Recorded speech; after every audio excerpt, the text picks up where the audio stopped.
Serial तेरा मेरा नाता कोई के आज रात के आने वाले एपिसोड में ऐसा दिखाया जाएगा कि नील ने चाहत को एक गड्ढे में दफना दिया होता है और इस बात का उसे बहुत ज़्यादा अफसोस हो रहा होता है। वो अपनी दीदी से राखी के ज़रिए बात कर रहा होता है। वो कहता है कि मैं ऐसा करना नहीं चाहता था दीदी, मैं लेकिन क्या करूँ, मुझे ऐसा सब करने पर मजबूर कर दिया गया है। वो कहता है कि मुझे एक इशारा दीजिए, लेकिन तभी उसे घर से फ़ोन आता है। फ़ोन पर यह बताया जाता है कि गोलू की तबीयत बहुत ज़्यादा ख़राब हो गई है और वो उसका शरीर नीला पड़ रहा है। आप जल्दी से डॉक्टर को लेकर यहाँ आ जाओ। नील बहुत ज़्यादा पागल हो जाता है क्योंकि उसे वो बच्ची बहुत प्यारा होता है।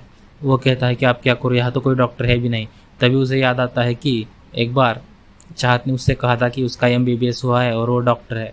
इसके बाद वो उसे वहाँ से निकालता है बाहर। तब उसकी हालत बहुत ज़्यादा ख़राब हो रही होती है।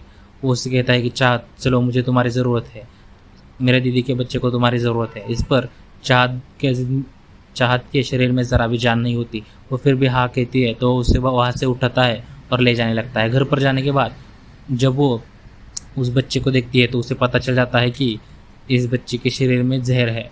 इसके ऊपर माँ कहती लगती है कि अरे तुम्हें क्या पता। तो वो कहती है कि आप चुप रहिए, और वो जाकर उस बच्चे को नमक वाला पानी पीने लगती है। सभी पूछते हैं कि इससे क्या होगा, तो वो बताती है कि नमक वाला पानी पीने से ये उल्टियाँ करेगा और इसके अंदर का सारा जहर वाला दूध बाहर आ जाएगा।